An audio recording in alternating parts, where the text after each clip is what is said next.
المصطفى رسول الله صلى الله عليه وسلم وعلى آله وأصحابه وأزواجه وذريته وأهل بيته الكرام ثم إلى حضرة خلفاء الراشدين المهديين سيدنا أبي بكر وعمر وعثمان وعلي رضي الله عنهم وعلى بقية صحابة رسول الله أجمعين ثم إلى حضرة جامع الأنبياء والمرسلين والملائكة المقربين والعلماء العاملين والمصنفين المحققين خصوصا شيخ عبد القادر الجيلاني ثم إلى حضرة إلى آبائنا وأمهاتنا وجدنا وجدتنا وعمنا وعمتنا وأخواتنا ومشايخنا ثم إلى حضرة جماعة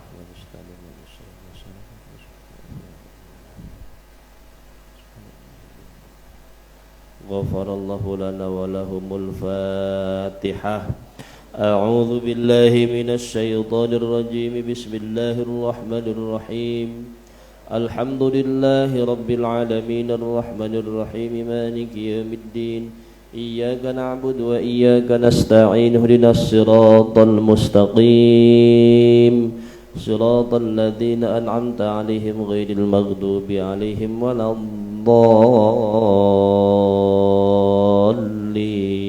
آمين. Assalamualaikum warahmatullahi wabarakatuh. Alhamdulillahi hamdan wa syukran lillah wassalatu wassalamu ala rasulillah sayyidina Muhammadin ibni abdillah wala hawla wala quwwata illa billah ashhadu an la ilaha illallah wa ashhadu anna sayyidana Muhammadan abduhu wa rasuluh. Allahumma salli wa sallim wa barik wa karim ala sayyidina Muhammadin wa ala alihi wa ashabihi ajma'in wa man tabi'ahum bi ihsanin ila yaumiddin amma ba'du. Hadirin jamaah Majelis Taklim Al-Isra yang dimuliakan oleh Allah Subhanahu wa taala. Alhamdulillah, falhamdulillah, thumma alhamdulillah. Pada kesempatan pagi hari ini kita bisa hadir, berkumpul, bermuwajjahah, bermujalasah dalam rangka thalabul ilmi. Mudah-mudahan setiap langkah kaki kita, niat dan tujuan kita senantiasa dihitung sebagai amal ibadah di hadapan Allah Subhanahu wa taala. Salawat beriring salam tak lupa kita haturkan kepada baginda alam Nabi kita Muhammad sallallahu alaihi wasallam, yang mudah-mudahan kita semua diakui sebagai umatnya dan mendapatkan syafaatul uzma di yaumul qiyamah nanti.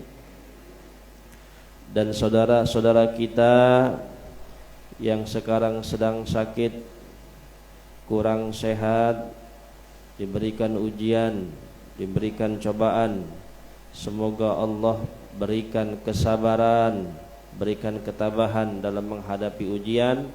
Dan yang sedang sakit semoga diberikan kesembuhan dan kesehatan yang sempurna, amin ya rabbal alamin. Kita yang sehat jangan lupa bersyukur kepada Allah Subhanahu wa taala, karena ada satu hal yang terkadang kita lupa untuk meminta kepada Allah. Apa itu? Untuk mempertahankan nikmat yang sudah ada supaya jangan lepas. Itu yang kita tidak sering minta kepada Allah. Padahal itu prioritas, sangat spesifik sekali ketika kita berdoa. Kenapa kita disuruh memuji Allah? Alhamdulillahirabbil alamin hamdas syakirin hamdan na'imin hamdan yuafi wa yukafi mazidah. Itu pujian. Tujuannya apa? Yang pertama, mensyukuri nikmat yang sudah ada, baik nikmat yang lalu, nikmat sekarang maupun nikmat yang akan datang. Yang kedua, minta dijaga oleh Allah Subhanahu wa taala. Ya Allah, nikmat yang telah Engkau berikan kepada kami tolong dijaga, jangan sampai lepas. Ini yang kita lupa, Pak. Bersyukur dan minta dijaga nikmatnya supaya jangan lepas. Makanya guru kami sebelum berdoa yang lain, itu yang diminta itu dulu. Terkadang mohon maaf, kita terlalu banyak meminta yang belum ada, terlalu banyak menuntut yang masih jauh, tapi lupa untuk membentengi, untuk menjaga, untuk mempertahankan ini yang sudah ada ini. Bagaimana caranya supaya jangan lepas, bagaimana supaya tidak hilang dalam diri kita. Makanya la in syakartum la azidannakum, barang siapa yang bersyukur la azidannakum. Yang pertama nikmat yang sudah ada dijaga, yang kedua nikmat yang belum ada ditambah. Wala in kafartum inna adzabi lasyadid, kalau enggak syukur yang ada lepas, datanglah siksa. Makanya kata Allah, wa qalilam min ibadiyas syakur, sangat sedikit sekali dari hambaku yang mau bersyukur. Padahal sholat itu mulai dari takbiratul ihram sampai salam isinya syukur semua. Ketika kita berdiri alhamdulillahi rabbil, ruku subhana rabbiyal azimi wabi hamdi, hamdi syukur. Yang tidal sami Allahu liman hamidah, hamidah syukur. Sujud subhana rabbiyal a'la wa bihamdi, hamdi juga syukur. Itu subhanallah ya. Jaga, minta sama Allah, minta dibimbing, minta dijaga, minta dipertahankan yang sudah ada nih. Ya, yang sudah ada supaya jangan lepas. Masya Allah, ini kalau sudah lepas, yang belum ada nggak dapat, yang ada hilang. Ya, itu yang kita minta kepada Allah Subhanahu Wa Taala, agar senantiasa kita bersyukur atas kondisi dan situasi apapun. Makanya Rasul pernah menyampaikan, ajaban di amril mu'min, aku kagum dengan orang-orang yang beriman. Ketika dia dapat nikmat bersyukur, ketika dapat ujian bersabar. Kedua-duanya baik baginya. Makanya orang beriman harus mampu mengelola nikmat, harus mampu mengelola ujian. Makanya Rasul kagum kalau rizki ada di tangan orang soleh, bagus. Begitupun juga ujian, kalau di tangan orang soleh juga bagus. Rizki di tangan orang soleh, yang jadi majlis, yang jadi masjid, yang jadi pesantren, yang jadi yatim piatu, yang jadi duafa, itu rizki di tangan orang soleh. Ujian di tangan orang soleh, sabar, tabah, tawakal, optimis, positive thinking, husnuzon. Itu ujian di tangan orang soleh. Nggak ngeluh, nggak putus asa, nggak pesimis, nggak bunuh diri, nggak stres, nggak depresi. Tapi bahaya kalau ada rizki di tangan orang yang jahat. Waduh, ngeri. Zina, ya, klub malam, habis duitnya buat main golep. Apalagi Pak? Jalan-jalan ke Cina, nonton Euro. Euro di mana Euro? Di Eropa. Keliling dunia. Wah, sia-sia rezeki di tangan orang yang gak soleh itu. Begitupun juga ujian di tangan orang yang jahat, gak akan bermanfaat. Ngeluh. Dia ngeluh terus, ngeluh. Padahal kata Al-Quran, la takhaf wa la tahzan. Jangan mengeluh, jangan bersedih. Kita orang beriman, kita orang beriman. Kita orang soleh, wajah-wajah Al-Isra, soleh-soleh semua. Cirinya apa Ustadz orang soleh? Satu saya mah mencirikan orang soleh, wajahun malihun, wajahnya selalu ceria. Wah, itu ciri orang soleh itu. Ya. Jadi wajahnya itu enggak cemberut aja, wajahnya enggak ditekuk kayak dompet akhir bulan. Pokoknya wajahnya itu optimis. Ya. Makanya ada ilmu psikolog berbicara sambil senyum. Waduh, gimana tuh Pak Haji? Ngomong sambil senyum. Wah, itu kan visioner. Orang yang menatap masa depan tanpa ada rasa mengeluh. La astashilanna su'ba a'udikal muna. Ujian sebesar apapun enteng baginya. Ujian segede apapun enggak berpengaruh. Dia punya jiwa yang luas sedalam lautan. Enggak akan terkena kotoran. Sekalipun dikasih tai onta 1 ton misalkan, enggak akan berpengaruh itu air laut. Dikasih najis 2 truk tai kebo, enggak akan berpengaruh itu air laut karena jiwanya sedalam dan seluas lautan. La astashilanna so'ba, dapat ujian kecil, sedang, besar, biasa aja. Biasa aja.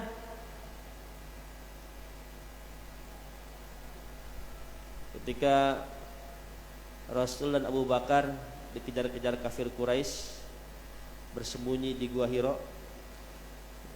Kemudian orang-orang kafir Quraisy, Abu Jahal dan kawan-kawannya sudah hampir dekat. Kelihatan tuh kaki-kakinya kafir Quraisy. Abu Bakar udah ketakutan itu. Ya Rasul, kalau mereka lihat ke bawah pasti kita ketahuan, pasti kita terbunuh. Apa kata Rasul? La takhaf, jangan takut. Innallaha ma'ana, sesungguhnya Allah bersama kami. Itu harus mengkristal Pak dalam diri kita, bukan sekedar di ujung bibir itu. Sesungguhnya Allah bersama kami, bukan sekedar lip sync, tapi harus masuk ke peredaran darah. Santai bro, ada Allah. Nah, itu bukan sekedar omongan. Pak ini gimana Pak? Insya Allah ada jalan keluar. Pasti. Saya tanya nih, setiap masalah Bapak ada nggak jalan keluarnya sampai hari ini? Ada nggak? Kalau nggak ada jalan keluar mati Bapak. Mau pusing kayak bagaimana, pasti ada jalan keluar. Makanya ada kaidah idza daqa ittasa'a. Ketika masalah sudah rumit ibarat benang kusut, maka ittasa'a, jalan keluar sebentar lagi. Makanya kata teman-teman di pesantren, kalau ustadz udah mulai bingung justru kita senang. Kalau ustadz udah mulai kepepet justru senang mereka. Kenapa? Karena sebentar lagi mau ada jalan keluar. Makanya orang itu harus kepepet dulu Pak. Harus dalam situasi buntu, harus ada dalam situasi seakan-akan gak ada jalan keluar, baru Allah datang. Ini loh jalan keluarnya. Wa idza sa'alaka ibadi anni fa inni qarib ujibu da'watad da'i idza da'an. Yang penting kita anna faqir, anna dhaif, anna dzalil, saya lemah, saya miskin, saya enggak punya apa-apa, saya enggak bisa nyari jalan keluar, saya enggak bisa nyari solusi. Kalau sudah kita ngomong dengan diri kita seperti itu, maka Allah yang bekerja. Allah yang bekerja. Tapi kalau kita merasa bisa, merasa mampu, merasa cerdas, merasa bisa ngasih solusi, ngerasa bisa nyari jalan keluar, dicuekin sama Allah. Bapak kalau udah bingung, udah bilang, saya miskin, saya dhaif, saya lemah, saya hina, saya nggak punya pengaruh, saya nggak bisa nyari jalan keluar, saya nggak punya solusi. Nanti Allah yang kasih. Jangan merasa hebat, Pak. Nggak bisa. La haula wala quwata illa billah. Nggak punya daya dan upaya. Wah, ini Masjid Al-Isra nih, kalau nggak ada gue nih nggak jadi nih. Nggak boleh ngomong gitu. Wah, kalau DKM-nya nggak saya berantakan. Nggak bisa kayak gitu. Allah yang bekerja. Ini harus betul-betul tauhid. Tauhidnya harus mantap. I'tiqad dan jaziman harus mantap. Hatta al-waraqah yaqta'u minas sajar. Semua dalam pantauan Allah, sekalipun daun yang jatuh dari rantingnya itu semua sudah diatur oleh Allah. Gak boleh sombong. Nabi Sulaiman pernah, Pak, ngomong sama Allah, ya Allah, Engkau satu hari stop ngasih rezeki kepada saya dan kepada umat saya. Kenapa? Izinkan saya satu hari saja untuk ngasih makan prajurit dan anak buah saya. Sehari saja. Jadi Allah disuruh istirahat ngasih rezeki. Biar Nabi Sulaiman. Oke, kata Allah. Langsung dikumpulkan prajurit di tengah lapangan, suruh menyiapkan makanan. Prasmanan satu lapangan besar. Satu hari untuk dikasih makan kepada anak buah prajurit bala tentara Nabi Sulaiman alaihissalam. Akhirnya ketika disuruh makan, kata Allah, aku akan keluarkan satu makhlukku saja, yaitu apa? Ikan nun. Ikan yang dulu pernah makan Nabi siapa? Nabi Yunus alaihissalam. Nggak usah bala tentara dulu dah, ya. Ada makhlukku satu, ikan nun. Ikan nun naik ke daratan, itu dimakan semua, Pak. Yang ada di lapangan itu prasmanan yang sudah disediakan itu, yang dalam pikiran Nabi Sulaiman dalam sehari ini nggak akan habis oleh makhluk yang ada di lautan dan makhluk yang ada di daratan, nggak akan habis. Cuman dicaplok dengan satu ikan, habis semua itu yang ada di lapangan. Dari situ Nabi Sulaiman taubat. Masya Allah. Sesungguhnya Engkau yang maha memberikan rezeki. Nggak akan bisa, Pak, gitu, Pak. Allah ngasih rezeki itu kepada makhluk yang ada di laut. Sampai detik ini, Pak, nggak habis. Allah ngasih rezeki sama jamaah Al-Isra sampai hari ini nggak habis. Masya Allah. Nabi Musa alaihissalam pernah nanya kepada Allah, ya Allah, bagaimana caramu memberikan rezeki kepada seluruh makhluk? Apa kata Allah? Pecahkan batu.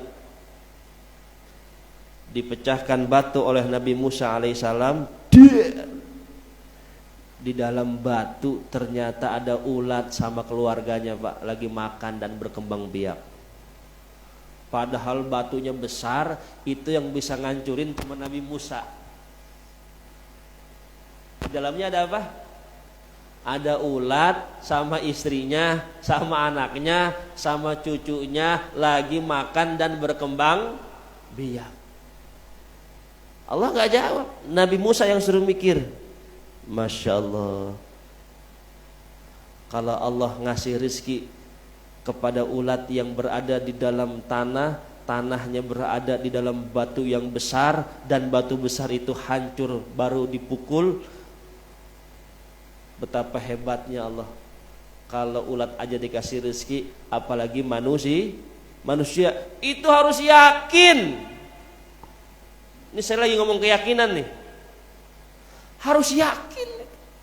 Wa ma min dabbatin fil ardi illa 'alallahi rizquha. Tidaklah hewan yang melata di muka bumi ini kecuali rizkinya dari Allah.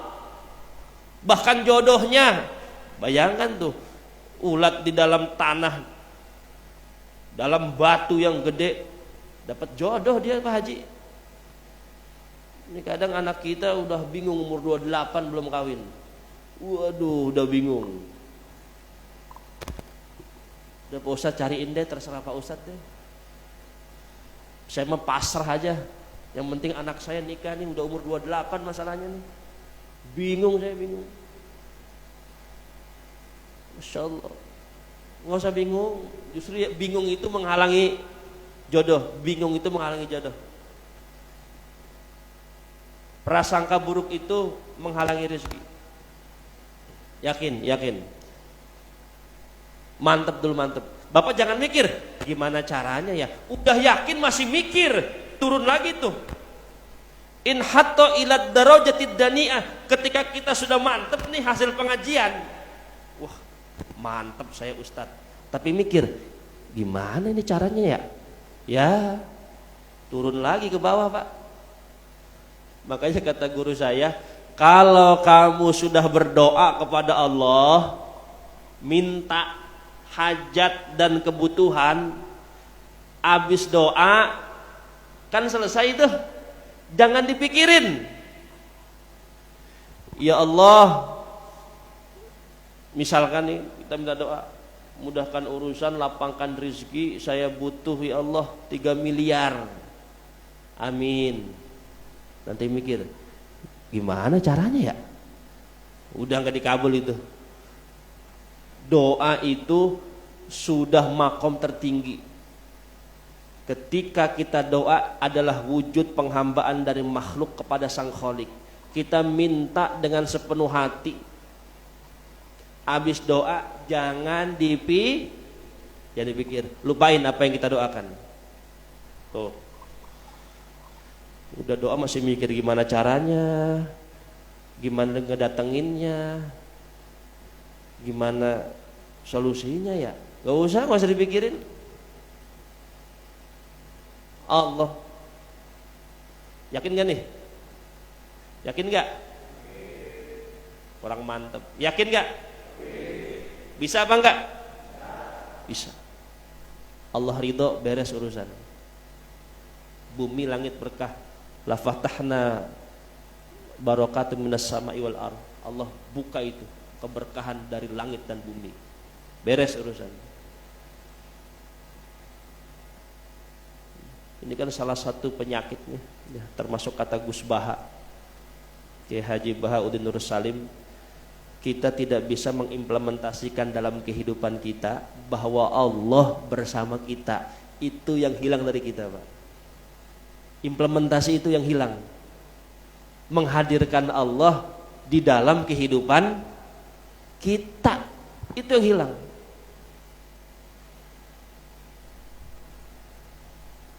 Semua maunya kita atur, semua maunya kita desain, semua maunya kita konsep. Allah nggak dihadirin.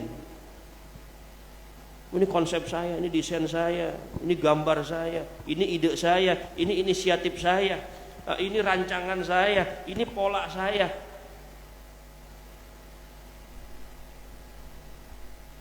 Saya mulu itu. Allahnya nggak hadir, Allahnya nggak ada. Padahal kan anta'budallaha ka'annaka tarahu fa innahu yaraka. Anta'budallah, engkau beribadah kepada Allah ka'annaka tarahu, seperti halnya engkau melihat Allah. Fa illam yakun tarahu fa innahu yaraka. Kalau engkau tidak bisa menghadirkan Allah di dalam kehidupanmu, fa innahu, maka sesungguhnya Allah yaraka, melihat dirimu.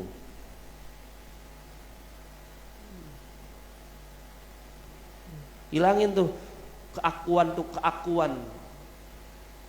Maka yang menyebabkan iblis diturunkan dari surga itu karena keakuan.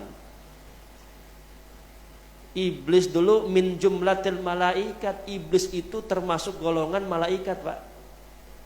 Dia itu saingan ibadahnya itu di langit dengan malaikat. Yang namanya iblis, setiap jengkal di langit itu tempat sujud iblis. Ahli ibadah iblis itu.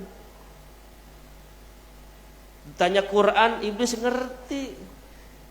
Ditanya hadis, paham. Ditanya sejarah, mulai dari Adam sampai Muhammad, tahu. Kok sampai segitunya iblis dikeluarkan dari surga? Wa idh qala rabbuka lil malaikati isjudu li adama fasajadu illa iblis. Ketika disuruh sujud, iblis, malaikat, Adam baru diciptakan, sujud penghormatan kepada Adam. Fasajadu, malaikat sujud, illa iblisa, kecuali iblis. Ditanya, ma yamna'uka, wahai iblis, apa yang membuatmu tidak mau sujud kepada Adam? Idh amartuk, padahal itu adalah perintahku kepadamu. Apa jawab iblis? Ana khairun minhu, aku lebih baik daripada Adam. Itu doang. Khalaqtani min nar, aku diciptakan dari api. Wa khalaqtahu min tin, sedangkan Adam dari tanah. Aku lebih hebat. Aku senior, Adam junior. Aku pribumi, penduduk langit, Adam baru kemarin, pendatang dia. Aku PNS, dia swasta. Gua RW nih, dia warga. Itu Pak, sifat itu doang. Ana khairum minhu, aku lebih baik dari dirinya. Itu yang bikin Allah sebel. Allah apa? Sebel. Sepele itu. Masya Allah. Makanya kata Syekh Abdul Qadir Jailani, kalau engkau pengen menghilangkan sifat keakuan, maka ketika engkau pertama kali bertemu dengan orang, katakan dalam hatimu, dia lebih mulia daripada saya. Katakan dalam hatimu, dia lebih soleh daripada saya. Tuh Syekh Abdul Qadir Jailani. Ketemu anak kecil, dia lebih mulia. Kenapa? Dosanya baru sedikit, sedangkan saya sudah banyak. Ketemu orang yang lebih tua, sepuh, dia lebih mulia. Kenapa? Ibadahnya sudah berpengalaman, saya belum apa-apanya. Ketika ketemu ahli maksiat, boleh jadi di mata Allah dia mulia. Kenapa? Dia maksiat karena kebodohannya, sedangkan saya maksiat karena pengetahuan saya. Ketemu dengan orang kafir, dia lebih mulia daripada saya. Kenapa? Boleh jadi dapat hidayah, masuk Islam, mati husnul khotimah. Tapi saya boleh jadi tergelincir dengan hawa nafsu iblis dunia, kemudian mati dalam keadaan kufur su'ul khotimah. Itu terus. Itu ajaran siapa Pak? Syekh Abdul Qadir Jailani. Menghilangkan ini. Itu kan min ma'asil qalbi, termasuk penyakit hati, itu merasa diri kita lebih baik dari orang lain, lebih hebat, lebih berpotensi.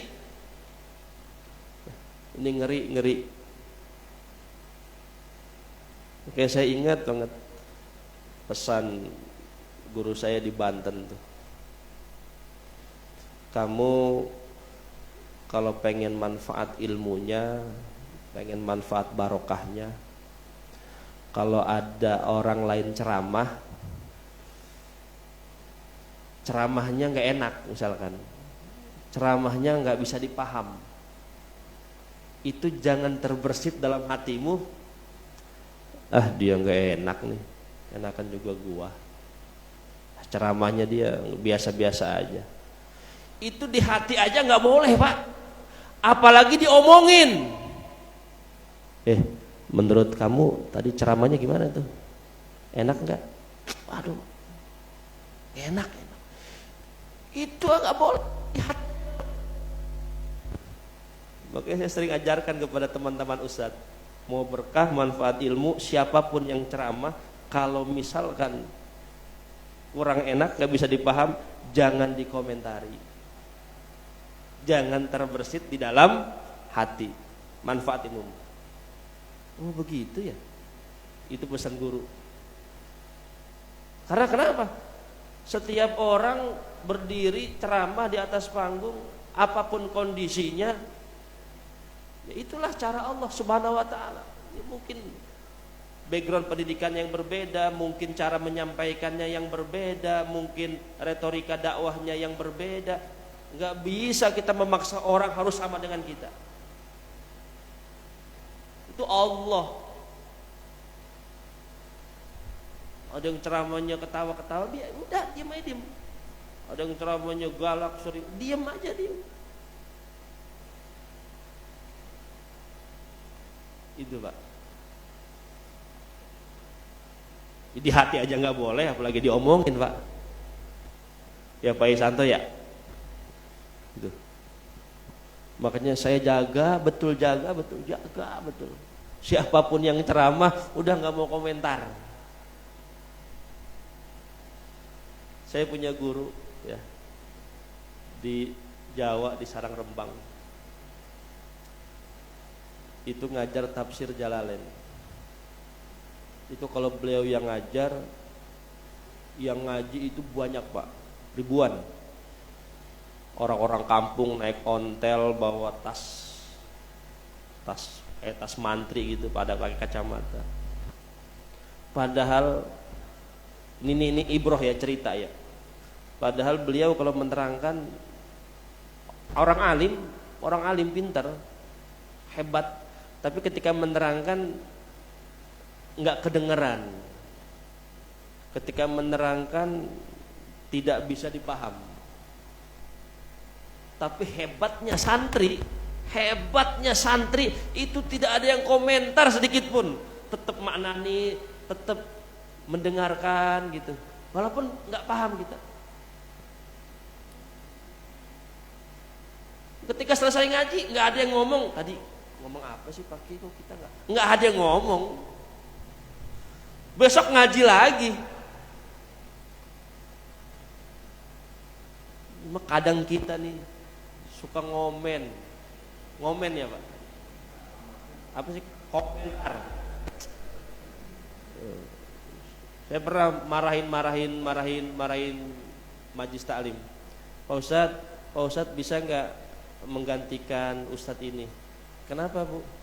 Ustadz ini mah nggak bisa dipaham, mana tua lagi orangnya, kurang semangat itu. Wow, saya maki-maki itu, nggak boleh ngomongin Ustadz tua nggak bisa, nggak boleh. Walat, tobat cepetan. Bapak yang pernah gitu tobat. Walau bagaimanapun juga ada ilmu dalam dirinya, betul. Adapun cara menyampaikannya ya mungkin banyak faktor dan lain sebagainya. Tapi ilmu dalam dirinya itu adalah titipan dari Allah. Siapapun gurunya, mau tua, kurang bisa dipaham, kalau ngomong nggak jelas, tetap dengerin. Tetap kita seperti ini Pak, walaupun cuma partisipasi kelihatannya. Kadang kita ngangguk-ngangguk yuk, biar seneng. Bapak kalau saya ngomong kayak orang memperhatikan tuh, kan saya seneng. Apalagi sambil, wah, seneng nggak? Seneng. Tapi kalau saya ngomong pada tidur, pura-pura menghargai orang, ya, pura-pura, ya. Kan akhlak kan tatiyah, akhlak itu kan topeng Pak, akhlak itu topeng. Kita ketemu orang tua, ya Allah andap asor kan, DP itu, waduh akhlaknya. Padahal mah kita kan biasa aja orangnya. Ketemu guru, ya Allah sok, begini, sendiko dauh, itu kan topeng. Kita harus punya topeng Pak, ketemu siapa aja. Jangan, Ustadz saya mah begini apa adanya. Mau ketemu siapa aja juga saya mah emang keadaan saya begini. cuek, nggak bisa hormat sama orang lain. Nggak boleh kayak gitu, nggak boleh. Nggak boleh apa adanya, nggak boleh. Itu watak itu. Watak ketika dikasih ilmu berubah jadi akhlak. Nggak boleh apa adanya.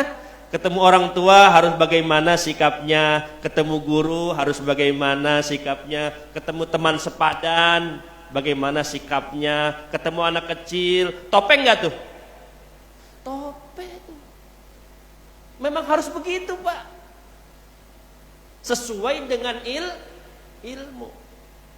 Makanya kebaikan sosial yang berasal dari watak dengan kebaikan sosial yang berasal dari akhlak itu endingnya berbeda. Ada orang baik tapi tidak melalui proses ngaji. Ada orang baik tapi melalui proses ngaji, itu endingnya beda, Pak. Orang baik yang nggak ngaji, oh jangan sampai disakitin tuh, Pak. Bisa justifikasi, Bapak, ditandain. Lu udah gue baikin, nyakitin, awas lu. Itu kebaikan tanpa ngaji. Tapi kalau kebaikan dengan ngaji, Bapak disakitin, maafkan. Bapak dimusuhin, biasa saja. Kebaikan Bapak tidak diapresiasi, nggak masalah. Itu kebaikan dalam proses ngaji. Dan saya udah nemuin semua, Pak, manusia-manusia seperti itu. Yang baik tapi karakter dengan yang baik karena ilmu itu berbeda. Endingnya berbeda. Makanya Bapak ini kan baiknya melalui proses ilmu. Itu ketika kebaikan Bapak tidak diapresiasi, itu biasa saja, nggak ngaruh. Tidak terdikte perasaan Bapak, biasa saja. Kebaikan Bapak nggak dibalas, nggak jadi masalah. Tapi kalau kebaikan karena karakter, karena watak, bukan karena ilmu. Kalau kebaikan nggak dibalas, oh marah dia, Pak. Kalau kebaikan nggak dihargai, dendam. Ini makanya pentingnya ngaji, pentingnya thalabul ilmi, supaya baik karena ilmu. Udah lama nih, saya mau bahas kurban padahal nih. Soalnya ya itu tadi keluhan-keluhan masyarakat ya tadi itu, ya seputar ya kehidupan, seputar kehidupan. Jadi ya harus pinter-pinter lah. Ada orang tuanya baik tapi anaknya glamor, itu ada, Pak. Sampai sedih, nangis orang tua itu ada. Orang tuanya soleh, itikaf di masjid, ibunya rajin ke pengajian, tapi anaknya hedon, wah, foya-foya, nggak ngerti agama, jauh dari nasihat, ada.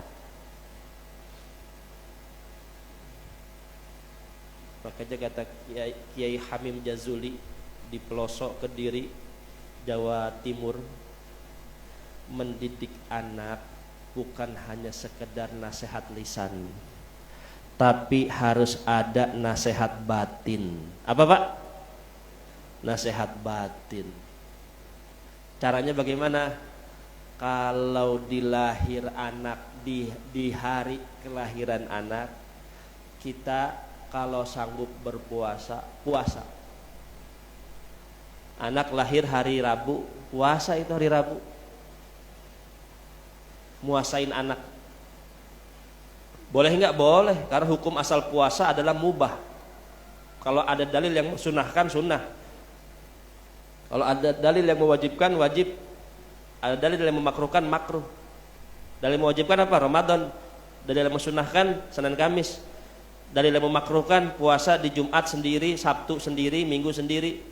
Tapi kalau tidak ada dalil yang memakruhkan, mewajibkan, dan tidak ada dalil yang mengharamkan, maka hukum puasa itu sendiri mubah. Boleh saja puasain anak. Ustadz, saya nggak sanggup puasa. Sedekah di hari lahir anak. Anak lahir hari Senin, setiap Senin bapak keluarin duit 20.000 kek, ke masjid kek, ke yatim atau ke duafa, dalam hati, ya Allah, mudah-mudahan dengan wasilah sedekah ini anak saya menjadi orang yang soleh. Tuh, itu batin. Malamnya berdoa, Rabbi habli minas solihin, Rabbi habli minas solihin, Rabbi habli minas solihin. Berapa? 113. Berapa tuh Pak? 113. Habis Isya. Doanya siapa itu Pak? Doanya Nabiullah Ibrahim alaihissalam. Artinya apa? Rabbi, Tuhanku, habli, anugerahkanlah kepadaku, minas solihin, keturunan dari golongan orang-orang soleh. Rabbi habli minas solihin, Rabbi habli minas solihin, Rabbi habli minas solihin, Rabbi habli minas solihin, Rabbi habli minas solihin, Rabbi habli minas solihin, Rabbi habli minas solihin. Berapa kali? 113. Dijaga nanti anak bapak. Dijaga Pak. Yang jaga siapa? Malaikat hafazah. Ada 70.000 nanti malaikat yang menjaga anak bapak. Kita nggak bisa ngejaga Pak, nggak bisa ngejaga kita. Emang bisa kita 1 kali 24 jam mengintai anak kita? Nggak bisa. Biar 70.000 malaikat hafazah yang menjaga anak kita. Sebab apa? Sebab batin kita kepada Allah Subhanahu Wa Taala. Tadi 3 caranya tuh. Kalau sanggup puasa, puasa. Tapi kayaknya model kita nggak sanggup deh puasa deh. Udah sedekah, sedekah sanggup nggak sedekah? Ustadz, anak saya lahir Senin, Selasa, Rabu. Anak saya 3, Senin, Selasa, Rabu. 20.000, 20.000, 20.000. Setiap hari lahir. Malamnya Rabbi habli minas solihin, Rabbi habli minas solihin, Rabbi habli minas solihin. Itu tirakat. Tirakat. Orang tua saya muasain saya itu 40 hari Pak. Ibu yang muasain 40 hari. Ibu saya minta ke gurunya buat muasain. Waktu itu saya di pesantren. Harus puasa. Pengen gak anaknya soleh? Penting. Orang tua penting soleh. Tapi yang lebih penting itu anak soleh. Kenapa? Dalam kitab dijelaskan betapa banyak orang tua yang soleh tapi anaknya jahat. Di hari kiamat diseret bapak ibunya ke neraka sebab anaknya. Tapi betapa banyak orang tuanya biasa-biasa saja. Ya sholat 5 waktu, jarang mengerjakan sunnah, biasa aja orang tuanya, biasa ibadahnya standar, enggak SNI, di bawah SNI. Tapi anaknya soleh, ditarik masuk bersama-sama ke dalam surga. Dari cerita ini betapa pentingnya kita sebagai orang tua menjadi orang soleh, dan betapa lebih penting lagi anak-anak kita jadi soleh. Ini catet Pak, jangan ditaruh di status, pagi di Facebook, dalam hati aja nih, catet. Wah bagus tuh, betapa pentingnya orang tua soleh, tapi betapa lebih penting lagi anak yang soleh. Memang seperti itu Pak. Dan kita nggak bisa didik anak, saya nggak bisa didik anak. Saya kalau didik anak tuh bawaannya emosi Pak. Jim, nggak bisa ngomong, marah tuh, maunya nyubit. Baru 5 menit udah tutup. Nggak bisa. Yang bisa didik anak hanyalah guru. Sama Pak? Coba tanya ke anak Bapak. Itu anak Bapak bisa sholat itu yang ngajar guru TPQ Al-Isra tuh. Bisanya baca Quran, makhraj, tajwid, tartil. Siapa yang ngajar? Apa? Apa Pak Iwan yang ngajar? Anak-anak kita siapa yang ngajar? Guru itu.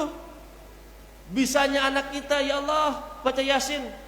Bahkan bisa baca doa kunut. Bisa Allah Akbar kabira walhamdulillahi katsira wa subhanallahi bukratan wasila. Demi Allah, saya enggak yakin ini bisa karena Bapak. Sadar enggak? Bisa karena siapa? Beliin baju tuh guru-guru TPQ noh.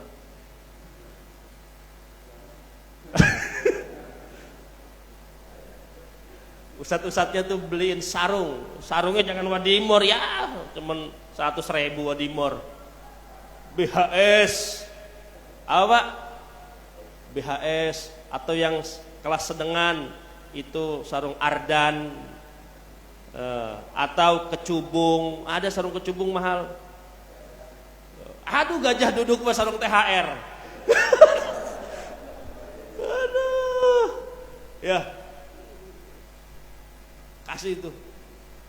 Aduh, berhutang kita Pak sama guru-guru TPQ Pak. Berhutang. Kasih baju tuh.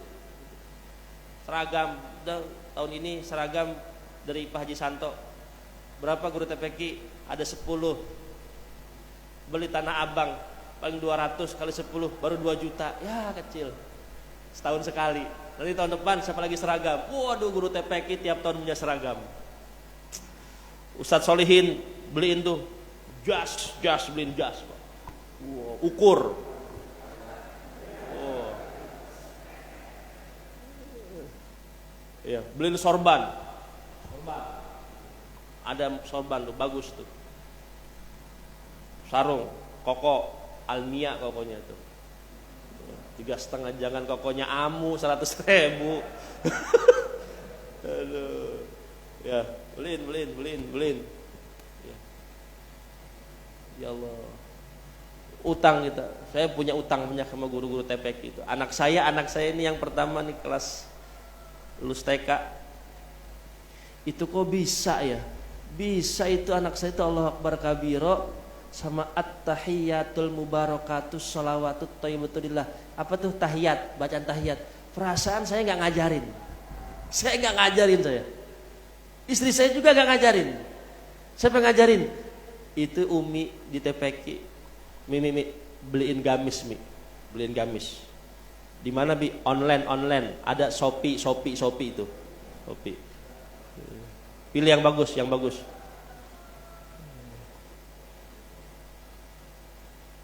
Bi bayaran berapa Bi per bulan? Di TPQ 25.000. Kita mah gocap tiap bulan gocap. Gocap 1 Pak. Gocap. Ya Allah.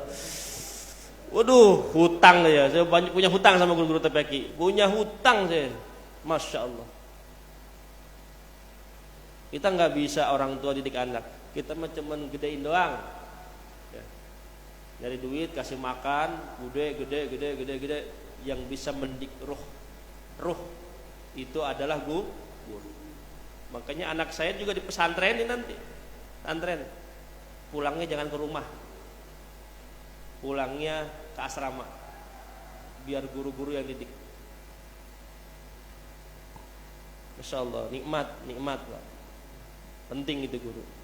Mudah-mudahan anak kita jadi hamba Allah yang soleh, soleha. Amin ya robbal. Ini ada makan gak sih Pak? Dari tadi kayak gak ngelihat sih ini. Oh ada ya udah. Dan ya nantilah ngaji bahas kajian lagi. Ini cuman pengen bahas tauhid, bahas akhlak, karena penting pembentukan karakter dan menumbuhkan iman itu sangat penting. Mudah-mudahan kita dijadikan hamba Allah yang soleh dan putra putri kita soleh dan solehah. Istri kita menjadi istri yang solihah. Al-Fatihah. A'udzu billahi minasyaitonir rajim. Bismillahirrahmanirrahim. Alhamdulillahi rabbil alamin arrahmanir rahim maliki yaumiddin. Iyyaka na'budu wa iyyaka nasta'in. Ihdinas siratal mustaqim. Siratal ladzina an'amta 'alaihim ghairil maghdubi 'alaihim waladdallin. Amin. Rabbana hab lana min azwajina wa dhurriyyatina qurrata a'yunin waj'alna lil muttaqina imama. Rabbana atina fid dunya hasanah wa fil akhirati hasanah wa qina adzabannar. Subhana rabbika rabbil izzati amma yasifun wa salamun alal mursalin walhamdulillahi rabbil alamin. Sekian dari kami, mohon maaf. Assalamualaikum warahmatullahi wabarakatuh.